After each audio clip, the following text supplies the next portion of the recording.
everyone, I'm Paul, and today I'm going to be cutting some trees. They're not very big, but they're very dangerous, so I'll just show you this tree right here is basically one of the trees. There's two of them that I cut. You can see here I've got it cut in half already. The key thing today is I'm going to be using some ratchet straps for my safety.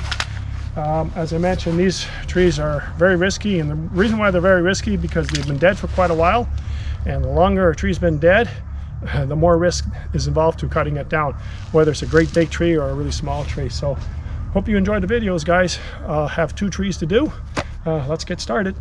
Okay guys, here for the first tree, basically you can see this is an ash. It's been dead for quite a while. Now this is a really risky tree. It's not very big. It's probably about 40 feet tall, but the diameter is not overly huge. But this is the issue here. You can come and see a little closer. You can see there's a fracture coming here. Fracture's coming all the way up here, and it goes all the way up there. And if you look here, it comes across. So what I worry a little bit about, if there's any pressure on the tree in the wrong place, is that this tree is going to split. So what I'm going to do here is I've got a couple of ratchet straps here, and I'm going to tighten this up a bit just for my safety. I'm going to put two of them, and hopefully it's going to be good enough to keep the tree in place. This is a little bit awkward doing this.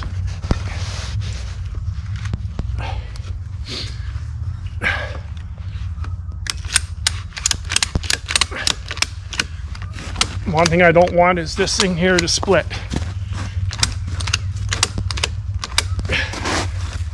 That's the first one. I'm going to put a second one on the lower section as well to keep it from splitting. So basically I'm trying to hold the top here together and try to hold the bottom.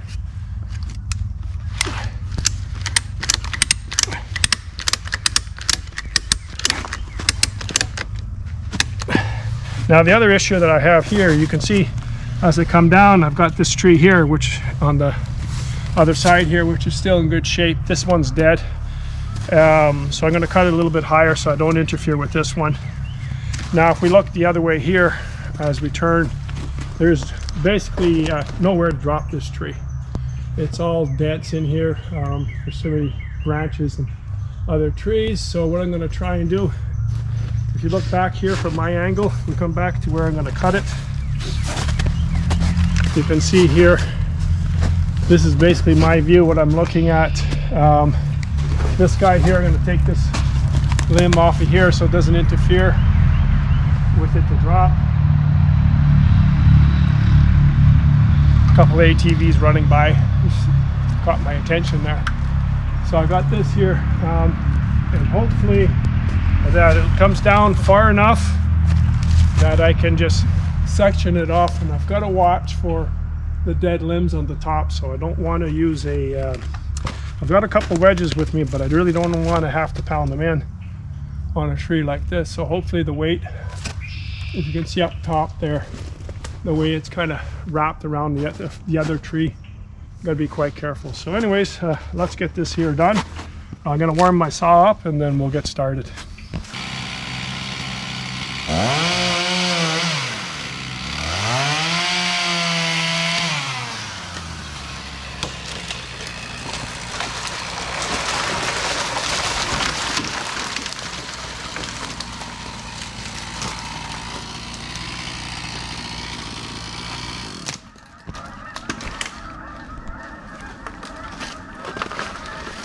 All right guys, you can see that one came down pretty nice.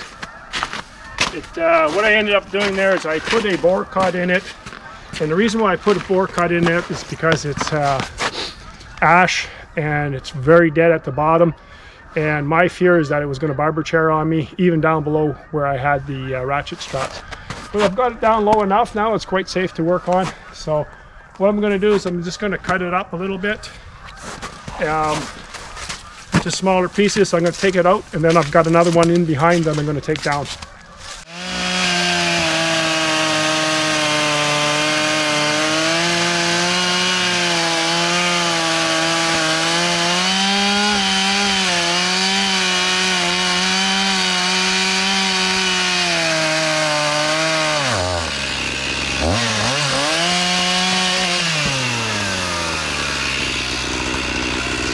Okay guys, this is the second one. This one's even smaller than the first one. We look here basically, and whenever you're cutting these things, you got to take a good look at what you're going to be dealing with, because every tree is different and every tree is dangerous regardless how good it looks. You're always going to be extra careful. Take the time, it's well worth it. So anyways, we're just going to peel back a little bit of the bark. One thing to note is that I've already cleared my path here, my exit path. That's the very first thing I do. Now, and I have already assessed most of the tree. We can see in here it's got a lot of rot. Down below, again, it's tied in with another guy as well. I don't want to get the saw in on this one here because that one is still pretty good. But you can see all that the dirt that's been trapped in here. That bark is pretty nasty. Here we've got another split in the tree. See here, it's going this way. Again, if you look on the angle through here, basically I've got to drop it right in there somewhere. It gets hung up. I'm not too worried about it, but I think it should drop straight enough and far enough. It's only about 30 feet tall, this one. Maybe a little bit, maybe 35, give it or take. Anyways, so if we look here on the other side of the tree, come on this side, you'll see the fracture here. Now how this one is going from the top, from way down here. You can see it keeps going down. I've got that dirt smeared in there, but you can see how much it's fractured already up here. So this tree is dangerous. Now, when I cut it, I'm going to cut it so that it goes back behind me. Theoretically, basically, this thing could split like this too, you know. It doesn't always necessarily split like in a barber chair fashion. It can split in half either way. So side to side or front to back. So you got to be extra careful. So what I'm going to do is I'm going to, once again, put a strap on here. I'm going to cut down a little bit lower on this one. I'm going to make a very shallow face cut. And then I'm going to try and bore cut it. That's why I've got the small saw for a small tree, small saw. You don't need a great big saw for a little tree. It's just overkill. So anyways, guys, let me get set up. I'll put the strap on this one. I'll grab a strap here. Gotta hope my strap is big enough, or not too big rather. I'm just gonna put it a little bit above where I'm gonna saw. And we'll do that. We'll just tighten it up. Now, you know, you might think that, you know, you don't really need to do it. You know, you might be hesitant. Maybe I need it, maybe I don't. If there's any slight doubt that you need to strap something up or make it more safe, that's what you do. You make it more safe. When it comes to tree cutting, there is no second chance. So you want to make it as safe as you can. So basically I've got my strap up here. I think I should be able to do with one on this one. We're going to drop it that way. So let's get it done.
All right, guys, that one's cut up. It's just holding on somewhere up there. I'm not quite sure where.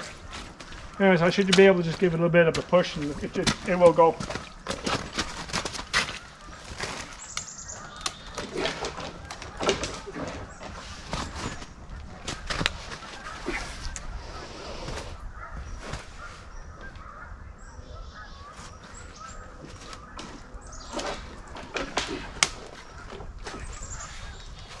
All right, guys, this tree, as you can see up on the top, it's got one branch that's barely holding on to the other tree. It's trying to go right between them. I've got it right 100% in between, but the problem is the canopy is sticking out and it's catching just a little bit. What I've done is I've cut a little bit of a wedge here. You can see on the log. The wood on the tree is cut up more than enough. If I cut any more, that tree's going to come off the stump. I want to leave my holding wood. I don't want to make it any more risky than I need. So I'm going to take this here, and I can stand back a little bit. I'm going to try and wedge it. You can see how I've got my wedge on the bottom. I'm going to stick it in, and then I'm going to try and lift it so I can get a little bit of play in it. Now this tree likes to swing back a little bit, so I have to be careful. So I'm going to pry it down.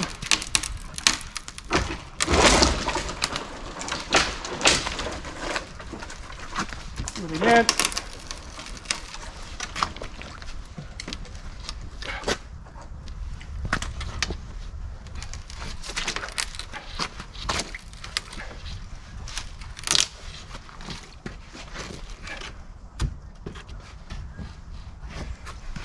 All right, guys, there's just a little bit more to go. Try the smaller end.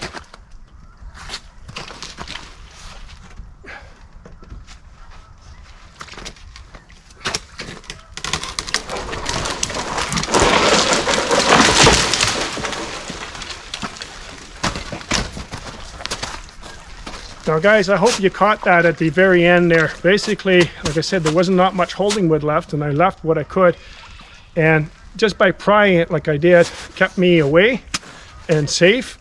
The tree has come down. The one thing, it did break its hinge. Eventually, it kind of rolled a little bit, and that's because the holding wood let go. So that's why you got to be careful. You don't want to overcut on your trees. In this case, I did not overcut it. It's just that there was not much left, a lot of weight on the tree, and for it hanging on that long, and for the fact that the wood is rot a little bit here on the bottom. So anyways, you can look here at the holding wood. You can see here, I've got here on this side here, and I've got my little bit of a pie here so I can angle it a little bit to the left so it wouldn't hit the bigger tree. So it's basically in between where I want it. Now I just have to get the trees out of here. So anyways, guys, I hope you enjoyed this video. If you did, please give it a thumbs up. If you have not subscribed to my channel, you can do so by hitting the subscription button below. Once again, thanks for watching, and we'll see you next time on Gentleman Outdoors.